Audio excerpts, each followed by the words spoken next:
إن الحمد لله نحمده ونستعينه ونستغفره ونعوذ بالله من شرور أنفسنا ومن سيئات أعمالنا من يهده الله فلا مضل له ومن يضلل فلا هادي له ونشهد أن لا إله إلا الله وحده لا شريك له ونشهد أن محمدًا عبده ورسوله أما بعد فإن خير الحديث كتاب الله وخير الهدي هدي محمد صلى الله عليه وسلم وشر الأمور محدثاتها وكل محدثة بدعة وكل بدعة ضلالة وكل ضلالة في النار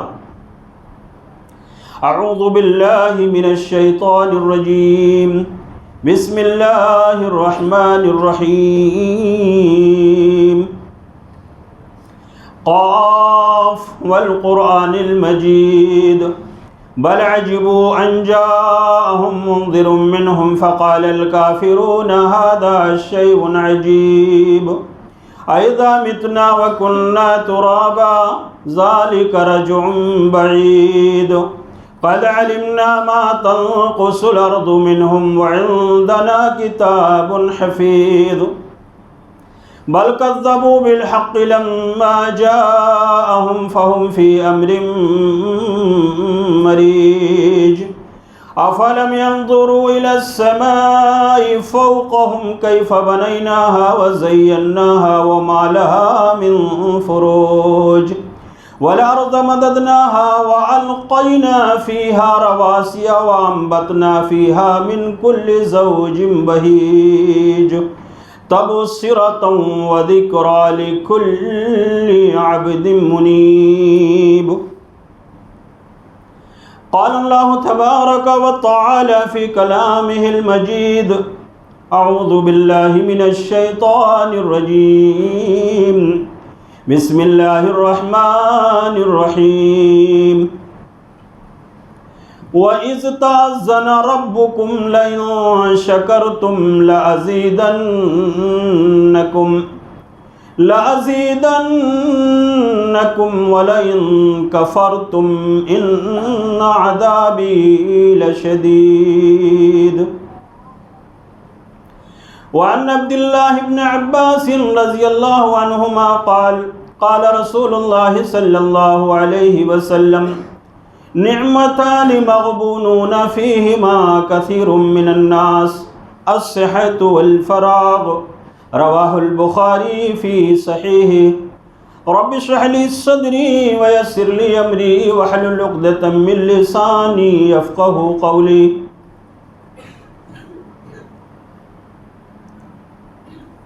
اس مسجد کے باوقار مصلیان کرام، حاضرین جمعہ، اسلامی بزرگوں، بھائیوں اور دوستوں، مسنون خطبے کے بعد آپ کے سامنے قرآن عزیز فرقان حمید کی سورہ ابراہیم کی ایک آیت کریمہ، اس کے بعد رسول کریم جناب محمد رسول اللہ صلی اللہ علیہ وسلم کی ایک حدیث شریف میں نے پڑھی ہے۔ اس مناسبت سے آج کے اس جمعہ کے خطبے میں جس موضوع کے تعلق سے کچھ باتیں اپنے لیے، سب کے لیے ذکر کرنا چاہتا ہوں، عرض کرنا چاہتا ہوں، وہ ہے اللہ کے شکر کی فضیلت اور ناشکری کے نقصانات۔ سب سے پہلے آیت کریمہ کا ترجمہ اور مفہوم دیکھ لیتے ہیں کہ اللہ رب العالمین نے اس کے اندر کیا کہا ہے۔ اللہ رب العالمین فرماتے ہیں وَإِذْ تَأَذَّنَ رَبُّكُمْ، اور جب کہ تم سب کے رب نے آگاہ کر دیا، لوگوں کو یہ بات بتا دی، لَإِن شَكَرْتُمْ، اگر تم اس دنیا میں میرے شکر گزار بندے بن کر کے رہے، میری فرما برداری کرنے والے بندے بن کر کے رہے، لَأَزِيدَنَّكُمْ، تو میں تمہیں بڑھاؤں گا، زیادتی عطا کروں گا تمہیں۔ سوال یہ ہے کہ اللہ کے شکریہ کی بنیاد پر یہ زیادتی کس چیز کی ہے؟ یہ زیادتی اگر آیت کریمہ کا سیاق و سباق غور کیا جائے اور اس کے مفہوم کو دیکھا جائے تو یہ زیادتی ہر قسم کی ہو سکتی ہے۔ اللہ کے شکریہ کی بنیاد پر اللہ رب العالمین ہمارے مال میں، دولت میں، اولاد میں، عزت میں، شہرت میں، بلندی میں، رفعت میں، ہر طریقے سے اللہ رب العالمین ہمیں اٹھائے گا، ہمیں بلند کرے گا، زیادتی عطا کرے گا اللہ تعالیٰ۔ وَلَئِن كَفَرْتُمْ، اور اگر میری نعمتوں کی تم نے ناشکری کی، إِنَّ عَذَابِي لَشَدِيدٌ، تو بلا شبہ میرا عذاب بہت زیادہ سخت ہے۔ یعنی اللہ کی شکر گزاری کی بنیاد پر اللہ رب العالمین تمہیں دنیا میں بلند کرے گا، اور اللہ کی نعمتوں کی ناشکری کی بنیاد پر اللہ رب العالمین عذاب سے دوچار کر کے تم سے اس نعمتوں کو، ان نعمتوں کو جو اللہ تعالیٰ نے کیا ہے وہ چھین لے گا، سلب کر لے گا اللہ رب العالمین۔ آیت کریمہ کا یہ مفہوم ہوا۔ میرے بزرگوں اور بھائیوں، آئیے ہم لوگ دیکھتے ہیں کہ اللہ رب العالمین کی نعمتیں، اس کے احسانات، اس کے انعامات ہمارے اوپر کتنے ہیں تو اتنا زیادہ۔ قرآن مجید کہتا ہے وَإِن تَعُدُّوا نِعْمَةَ اللَّهِ لَا تُحْصُوهَا، میرے بندو اگر میری نعمتوں کو تم شمار کرنا چاہو، گننا چاہو، لا تحصوها، میری نعمتیں اتنی زیادہ ہیں، میرے انعامات، میرے احسانات تمہارے اوپر اتنے زیادہ ہیں، لا تحصوها، تم اس کو شمار نہیں کر سکتے، گن نہیں سکتے۔ اللہ رب العالمین کی سب سے بڑی نعمت، اللہ رب العالمین نے ہمیں اور آپ کو اسلام عطا فرمایا ہے، ایمان عطا فرمایا ہے۔ اس سے بڑھ کر کے دولت دنیا کی کوئی دولت نہیں ہے۔ کیسر و کسریٰ جن کی مثالیں دی جاتی تھی، آج سپر ماور ملک ان کی مالداری جن کی مثالیں دی جاتی ہیں، اسلام کے مقابلے میں سب ہیچ ہیں۔ اسلام سب سے بلند ہے، اس لیے کہ اسلام کی بنیاد پر، ایمان اور کی بنیاد پر ہمیں جنت مل سکتی ہے، جنت الفردوس مل سکتی ہے، اور جس کے پاس اسلام نہیں ہے، ایمان نہیں ہے، ان کے لیے جنت کا کیا سوال اٹھتا ہے۔ دوسرا بہت بڑا انعام، اللہ تعالیٰ نے تمام انبیاء کو چھوڑ کر کے ہماری جو تخلیق فرمائی، ہمیں جو پیدا فرمایا، وہ اللہ کے آخری نبی جناب محمد رسول اللہ صلی اللہ علیہ وسلم کا ہمیں امتی بنایا۔ ان کی امت میں اللہ تعالیٰ نے ہم کو پیدا کیا۔ یہ اللہ رب العالمین کا کوئی معمولی احسان نہیں بلکہ بہت بڑا احسان ہے۔ صحیح بخاری کی روایت ہے، اللہ کے نبی صلی اللہ علیہ وسلم فرماتے ہیں، رسول اللہ صلی اللہ علیہ وسلم کی رحمت، امت کے ساتھ شفقت، فرماتے ہیں لِكُلِّ نَبِيٍّ دَعْوَةٌ مُسْتَجَابَةٌ، اللہ تعالیٰ نے ہر نبی سے کہا تھا کہ ایک اختیار میں تمہیں دیتا ہوں، ایک دعا میں تمہیں دیتا ہوں، وہ دعا تم کر لو، میں قبول کر لوں گا اپنی امت کے لیے۔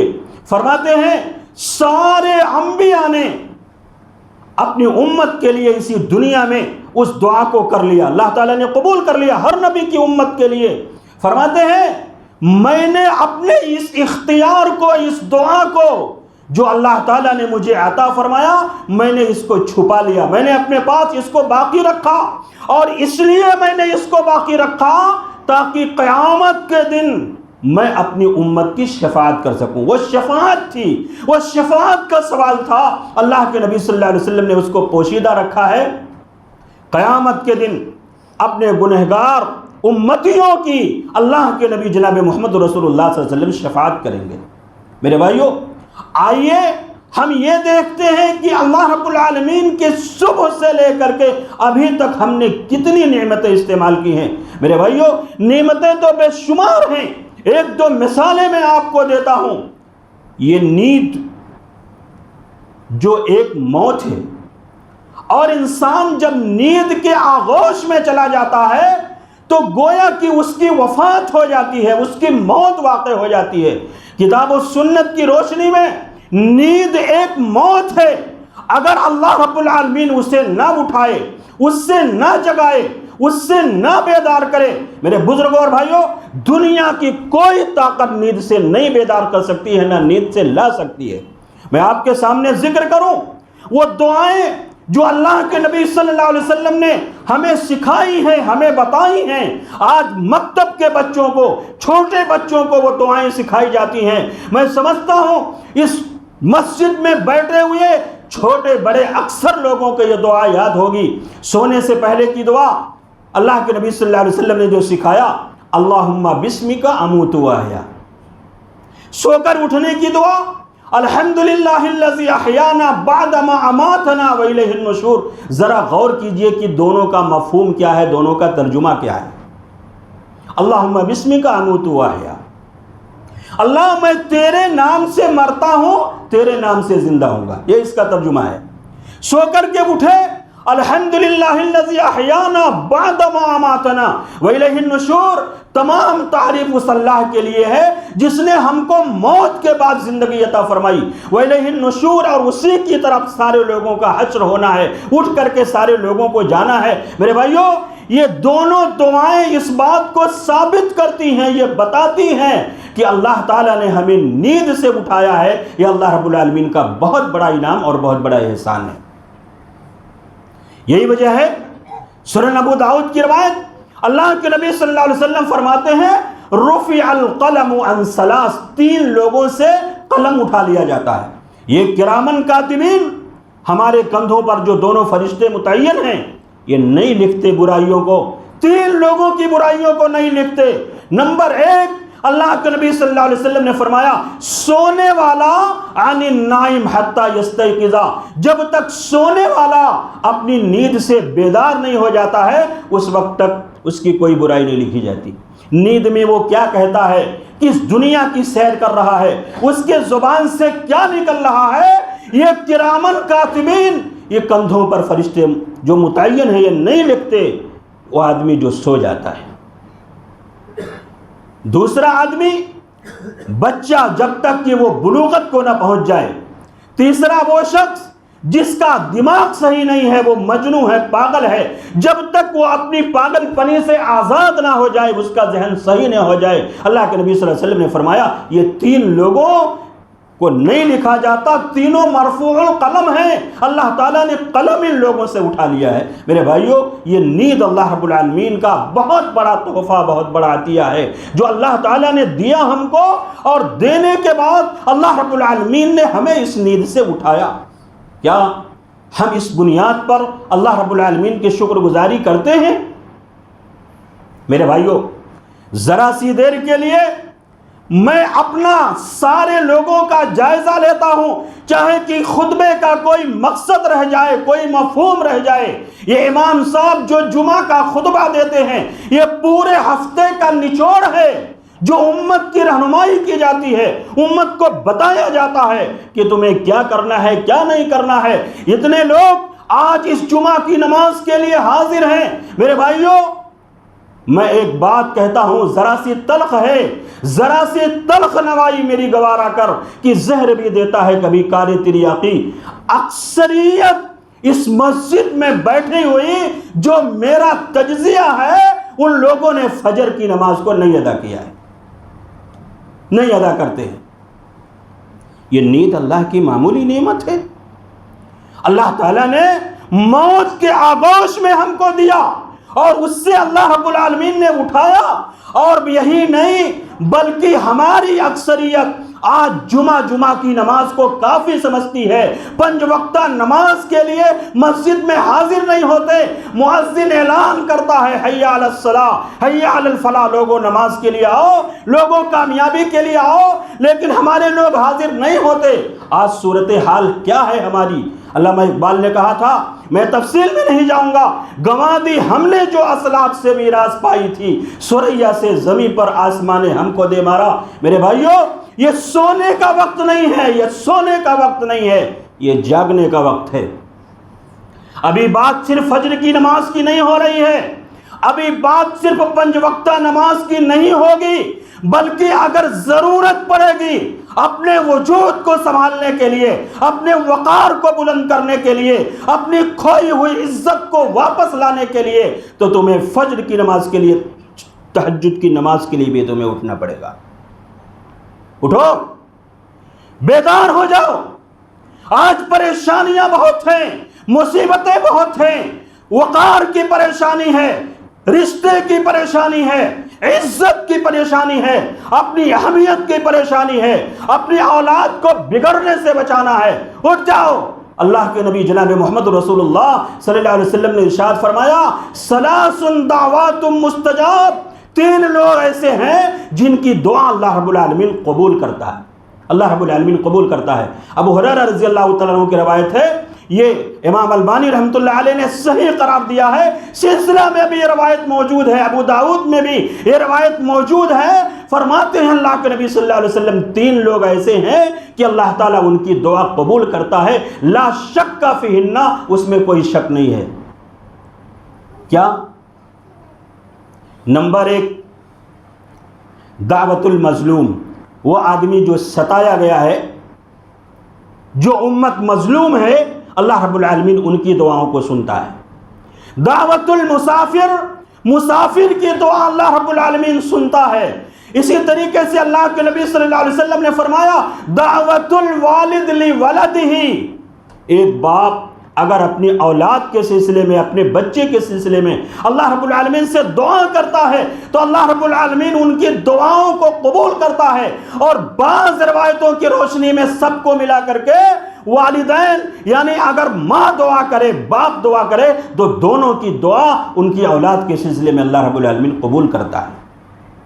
میرے بھائیوں، یہ بتایا جائے، کیا ہم لوگ کبھی رات کی تنہائی میں اٹھ کر کے کچھ پڑھ کر کے الا ماشاء اللہ اپنی اولاد کے لیے دعا کرتے ہیں؟ کیا موقع نہیں ہمارے پاس؟ موقع نہیں ہے، احساس نہیں ہے، شکوے بہت ہیں، اولاد ہماری بات نہیں مانتی، اولاد لائن سے ہٹ گئی ہے، اولاد نے ہم کو پریشانیوں میں مبتلا کر دیا ہے۔ لیکن میرے بھائیوں، یہ تو بتاؤ کہ کبھی رات کی تنہائی میں اٹھ کر کے یا قبولیت کے اوقات میں اپنی اولاد کے لیے، ان کی تعلیمی ترقی کے لیے، ان کی معاشی ترقی کے لیے، ان کے اچھے رشتے کے لیے، ان کی ترقی کے لیے کبھی اٹھ کر کے والدین نے، ماں نے، باپ نے اللہ رب العالمین سے لو لگایا ہے، دعا مانگی ہے اللہ رب العالمین سے؟ وہ تو وہ ہے، اللہ آسمائے دنیا پر اعلان کرتا ہے کوئی مجھ سے مانگنے والا جو مجھ سے مانگے میں اس کو دے دوں؟ کوئی سائل ہے مجھ سے؟ یہ تو ایسا ہی ہوا، میں تو مائل بکرم ہوں، کوئی سائل ہی نہیں، راہ دکھلاؤں کسے رہروے منزل ہی نہیں۔ میرے بھائیوں، ہمیں غور کرنے کی ضرورت ہے، سوچنے کی ضرورت ہے۔ میں آج کے اس جمعہ کے خطبے کا میسج یہ دینا چاہتا ہوں کہ آج حالات اچھے نہیں ہیں، پریشانیاں بہت ہیں، آپ مجھ سے زیادہ جانتے ہیں، آپ کی نگاہ میڈیا پر ہے، آپ کی نگاہ پرنٹ میڈیا پر ہے، سارے لوگ غور سے جانتے ہیں آج دعا کے بغیر کام نہیں چلنے والا ہے، اس لیے کہ دعا یہ مومن کا ہتھیار ہے۔ اٹھ جاؤ، اب یہ سونے کا وقت نہیں ہے، اور یہ میسج لے کر کے اٹھو کہ اگر ہم نے یہ عادت آج تک بنائی تھی کہ ہم صرف 4 وقت کی نماز پڑھیں گے، فجر کی نماز نہیں پڑھیں گے، یا 5 وقت کی نماز نہیں پڑھتے تھے، صرف جمعہ کو ہم کافی سمجھتے تھے، یہ عہد لے کر کے اٹھیں گے کہ آج کے بعد سے انشاءاللہ ہم 5 وقتہ نمازوں کی پابندی کریں گے۔ مثالیں بہت ہیں، مثالیں بہت ہیں، میں اس تفصیل میں جاتا نہیں، اس لیے کہ موقع کم ہے۔ میں قرآن مجید کا ایک واقعہ اور رسول کریم جناب محمد رسول اللہ صلی اللہ علیہ وسلم کی ایک حدیث پڑھ کر کے اللہ کی نعمت کی شکریہ اور ناشکری کی بنیاد پر اپنے خطبے کو مکمل کروں گا۔ اللہ تعالیٰ نے قرآن مجید کی سورہ سبا کے اندر قوم سبا کا ذکر کیا ہے۔ لَقَدْ كَانَ لِسَبَإٍ فِي مَسْكَنِهِمْ آیَةٌ جَنَّتَانِ عَنْ يَمِینٍ وَشِمَالٍ کُلُوا مِن رِزْقِ رَبِّکُمْ وَاشْکُرُوا لَهُ بَلْدَةٌ طَیِّبَةٌ وَرَبٌّ غَفُورٌ فَأَعْرَضُوا فَأَرْسَلْنَا عَلَیْهِمْ سَیلَ الْعَرَمِ وَبَدَّلْنَاهُمْ بِجَنَّتَیْهِمْ ذوات اکل خمط وشیء من صدر قلیل۔ اے دنیا کے سارے لوگوں، قرآن کے پڑھنے والوں، اس کو اپنے لیے عبرت اور نصیحت بنانے والوں، سنو، تمہارے لیے قوم سبا کے اندر نشانی ہے، عبرت ہے۔ یہ قوم سبا، اللہ تعالیٰ نے ان کو جو محل وقوع بنایا تھا، جو رہنے کے لیے جگہ دیا تھا، بڑی پاکیزہ جگہ اللہ رب العالمین نے ان کو دیا تھا، پہاڑی علاقہ تھا، اور دونوں طرف اللہ تعالیٰ نے ان کو باغ عطا کیے تھے، جنتان عن یمین و شمال، ایک باغ ان کے دائیں طرف تھا، ایک باغ ان کے بائیں طرف تھا۔ قرآن مجید نے نقشہ کھینچا ہے، مفسرین لکھتے ہیں کہ ان کا باغ اتنا زیادہ پھل دیتا تھا، اتنا زیادہ پھل دیتا تھا۔ علامہ ابن کثیر جیسا مفسر لکھتا ہے کہ اگر ایک شخص اپنی ٹوکری کو سر پہ رکھ کر کے قوم سبا کے باغ سے گزرتا تھا تو اس کو باغوں کا پھل نہیں، درختوں کا پھل اسے توڑنا نہیں پڑتا تھا، بلکہ وہ پھل اتنا زیادہ گرتے تھے کہ گرتے گرتے جب تک وہ باغ پار کرتا تھا اس کی ٹوکری پھلوں سے بھر جایا کرتی تھی۔ اللہ تعالیٰ نے حشرات الارض سے، کیڑے مکوڑوں سے ان کے باغ کو اللہ نے پاک کیا تھا۔ یہاں پر کیڑے مکوڑے نہیں تھے، یہاں پر سانپ اور بچھو نہیں تھے، ان کے باغوں سے بھینی اور بھینی خوشبو آتی تھی۔ اللہ تعالیٰ نے وہ مقام قوم سبا کو دیا تھا۔ اللہ تعالیٰ نے کہا کلوا من رزق ربکم واشکروا لہ، اپنے رب کا رزق کھاؤ اور اس کی نعمتوں کا شکریہ ادا کرو۔ بلدۃ طیبہ ورب غفور، بڑا ہی پاکیزہ شہر تمہیں ملا ہے، بڑا عمدہ شہر تمہیں ملا ہے، ورب غفور، اور بہت ہی زیادہ بخشنے والا رب تمہیں ملا ہے۔ اگر تم اللہ کی نعمتوں کا شکریہ ادا کرو گے، بہت دنوں تک یہ باغ نسلوں در نسلوں، یہ دولت، یہ نعمت اللہ کی تمہارے لیے نچھاور رہے گی، چلے گی۔ فارضوا، انہوں نے انکار کر دیا، اللہ کی نعمتوں کو ناشکری کی دی، اللہ اور اس کے رسول کی باتوں کو چھوڑ دیا۔ اللہ نے فرمایا ہم نے ان کے اوپر بندھ کا، پانی کا عذاب بھیجا اور ان کے باغ کو ایسا تہس نہس کیا کہ وہاں پر جھاؤ کے درخت اور بیر کے درخت، بیر کے پتے ہم نے لا کر کے ان کے اس باغ کو ختم کر کے وہاں پر اگا دیا۔ یہ اللہ رب العالمین کی نعمتوں کی ناشکری کا نقصان ہے۔ ہمیں غور کرنے کی ضرورت ہے، ہمیں سوچنے کی ضرورت ہے۔ میرے بھائیوں، میں نے بار بار اپنے خطبات میں جگہ جگہ کہا ہے کہ اگر بمبئی کی سرزمین میں رہ کر کے کوئی نمازوں کی پابندی نہیں کر سکے گا، اللہ کی نعمتوں کا شکر نہیں ادا کر سکے گا، تو دنیا کی کس سرزمین میں وہ اللہ کی نعمتوں کا شکر ادا کرے گا اور نمازوں کی پابندی کرے گا؟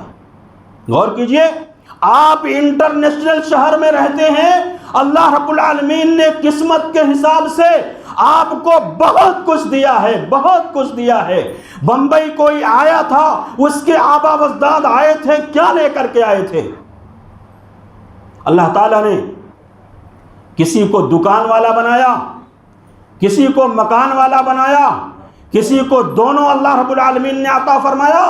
کوئی اے سی میں سوتا ہے، کوئی پنکھا چلا کر کے سوتا ہے، اور ہر کوئی اپنے بچوں کا پیٹ پالتا ہے، ہر کوئی اللہ کی نعمتوں کے سہارے زندہ ہے۔ جیسے پانچوں انگلیاں برابر نہیں ہیں، اللہ کو دنیا کا نظام چلانا ہے، سارے لوگ برابر تو نہیں ہو سکتے، لیکن یہاں کی سڑکیں چوڑی ہیں، یہاں کی مسجدیں پختہ ہیں، یہاں کی مسجدیں اچھی ہیں۔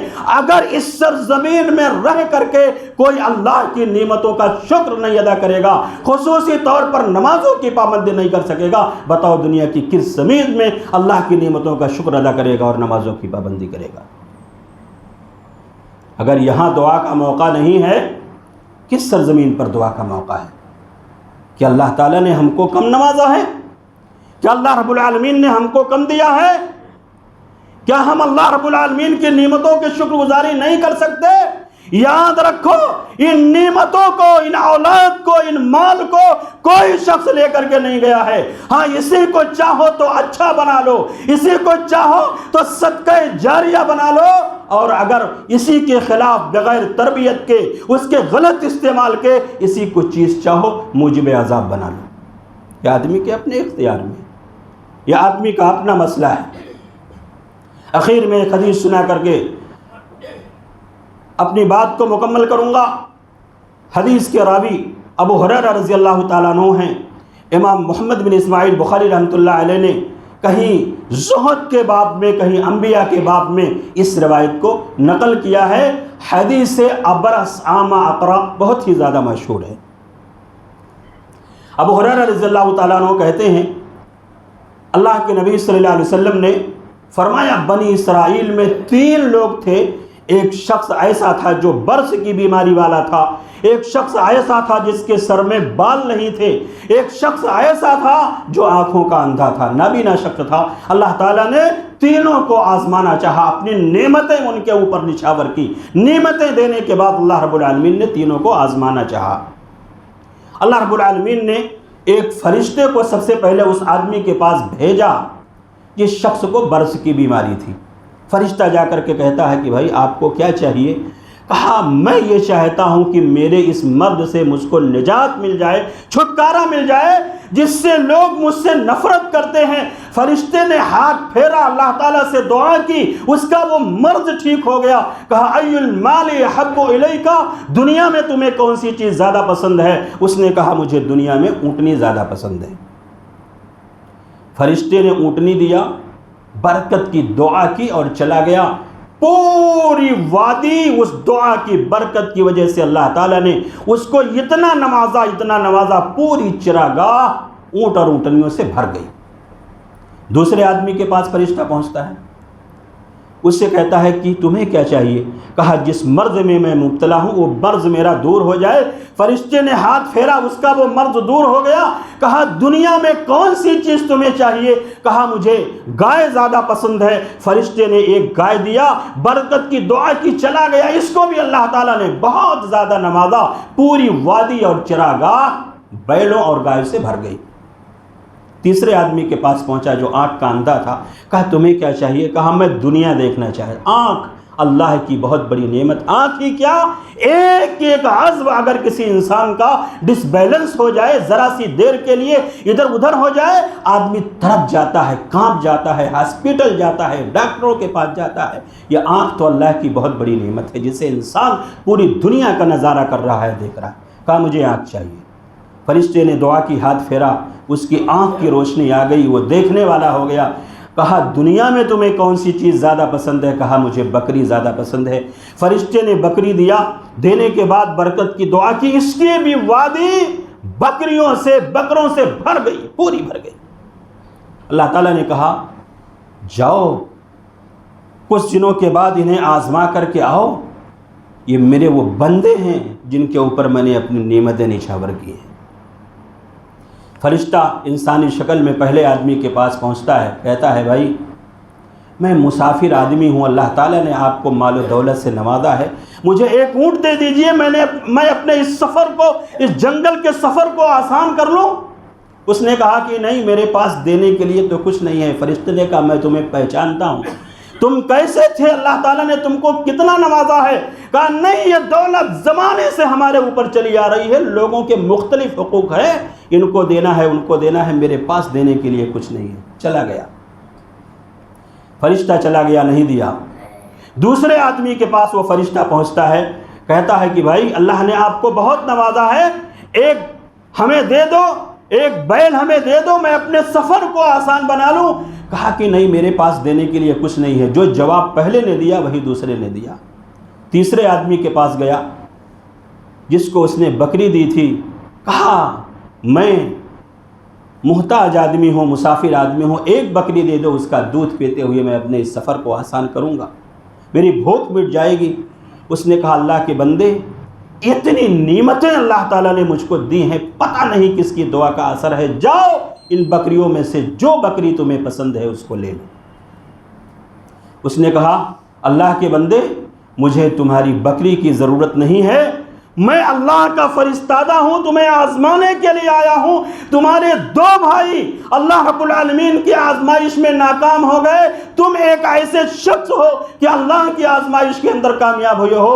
علامہ ابن حجر رحمہ اللہ علیہ فتح الباری میں اس حدیث کی شرح کو لکھتے ہوئے کہتے ہیں کہ حدیث اس بات کو بتاتی ہے کہ وہ دونوں آدمی جنہوں نے اللہ کی نعمتوں کی ناشکری کی، اللہ تعالیٰ نے ان کی نعمتوں کو سلب کر لیا ہوگا، چھین لیا ہوگا، اور یہ وہ آدمی جو اللہ کی شکر گزاری کیا، اللہ رب العالمین نے بہت دنوں تک اس کی نعمتوں کو باقی رکھا۔ وَلَئِن شَكَرْتُمْ لَأَزِيدَنَّكُمْ وَلَئِن كَفَرْتُمْ إِنَّ عَذَابِي لَشَدِيدٌ۔ میرے بندو، اگر تم نے میری نعمتوں کی ناشکری کی تو میں تمہیں بڑھاؤں گا، بہت بڑھاؤں گا تمہاری عزت، وقار، مال، اولاد۔ وَلَئِن كَفَرْتُمْ، میری نعمتوں کو پانے کے بعد تم ناشکری کرو گے، إِنَّ عَذَابِي لَشَدِيدٌ، بلا شبہ میرا عذاب بہت ہی زیادہ سخت ہے۔ میرے بھائیوں، اس کے اوپر غور کرنے کی ضرورت ہے، صرف ترجمہ کر دیتا ہوں۔ روایت میں نے خطبے کے بعد پڑھ دی تھی، عبداللہ ابن عباس رضی اللہ عنہما کہتے ہیں اللہ کی دو نعمتیں ایسی ہیں جس کو پانے کے بعد اکثر لوگ غافل ہو جاتے ہیں۔ نمبر ایک، تندرستی۔ اللہ کی ہزار نعمت ہے تندرستی، ملی ہے، ملنے کے بعد اللہ کی عبادت کر لو، اچھی روزی کما لو، بنا لو، یہ ساری چیزیں عبادت ہیں، یہ سب کچھ کرنا ہے، اللہ رب العالمین کی عبادت ہے۔ اور دوسری چیز الفراغ، خالی اوقات ملے ہیں۔ کہتے ہیں بمبئی کی سرزمین میں بچے سے بوڑھا تک بزی ہے، جوان نوکری میں، بوڑھا اپنی دکان، آفس کے، اپنے گھر کے سنبھالنے میں، بچے کو مسجد پڑھنی ہے، لکھنا ہے، اسکول جانا ہے، ٹیوشن کرنا ہے، ہوم ورک کرنا ہے، سب بزی ہیں۔ ایسی حالت میں کسی کو خالی وقت مل جاتا، یہ خالی وقت اللہ کی نعمت ہے۔ تو میرے بزرگوں، میرے نوجوانوں، میرے بھائیوں، میرے نوجوانوں، خاص طور سے آج کا یہ دور موبائل لے کر کے چوراہوں پر کھڑے ہونے کا دور نہیں ہے، یہ سونے کا دور نہیں، یہ جاگنے کا دور ہے، مجھے معاف کیا جائے۔ یا اسی طریقے سے سیلونوں میں بیٹھ کر کے آدھا گھنٹہ اپنے بالوں کو سیٹنگ کرنے کا وقت نہیں ہے، یہ جاگنے کا وقت اللہ رب العالمین کی نعمتوں کو اجاگر کرنے کا وقت ہے۔ وَلَئِن شَكَرْتُمْ لَأَزِيدَنَّكُمْ وَلَئِن كَفَرْتُمْ إِنَّ عَذَابِي لَشَدِيدٌ۔ اللہ رب العالمین سے دعا ہے کہ میں نے جتنی باتیں کتاب و سنت کی روشنی میں عرض کی ہیں، اللہ تعالیٰ سب سے پہلے ہمیں تمام سامعین کو اس کے اوپر عمل کرنے کی توفیق عطا فرمائے۔ اللہ رب العالمین ہم میں سے جو مسلمان مرد عورت بیمار ہوں، اللہ تعالیٰ انہیں بیماریوں سے شفائے کاملہ عاجلہ عطا فرمائے۔ مسلمان دنیا کے جس کونے میں پریشان ہو، اللہ رب العالمین ان کی پریشانیوں کو دور فرمائے۔ ہمارے آبا و اجداد مسلمان موحدین موحدات جو اپنے قبروں میں مدفون ہیں، اللہ ان کی قبروں کو گشادہ فرمائے اور انہیں جنت الفردوس میں اعلیٰ مقام عطا فرمائے، آمین۔ وآخر دعوانا الحمد للہ رب العالمین۔